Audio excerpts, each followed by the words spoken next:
Het is eigenlijk het WK onder de zielerij. Vakkenisten deze onder het tuig te zien, dat ze ergens een vlaagje vinden kennen.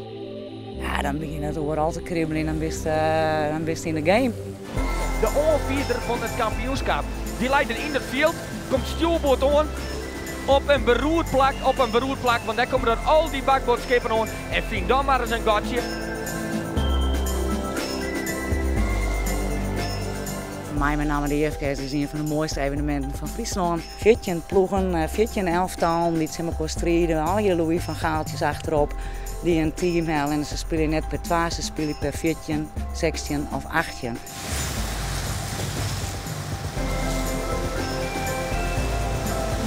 Ze had er mooi omstreden, ik de koppositie perfect in de boeze houden, het eerste plakje bezielen. Volgende week natuurlijk even wat averij met het vakkenvaltje.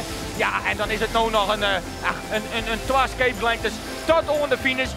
Wien werd maar natuurlijk prachtige skippen die eigenlijk alleen maar tentoonstellingen binnen van een stukje geschiedenis van onze provincie. De lier juist klinken hoe de maar en het riedelt en het tuig gaat weer omheen. Er zijn een soort mensen die mij kennen, beginnen dan al je naar mijn gezicht te zien, want dan begin ik echt te stralen. Ik ben Jitske Visser en ik zeil dit hier op de Gerardinse van Ulbeslagen.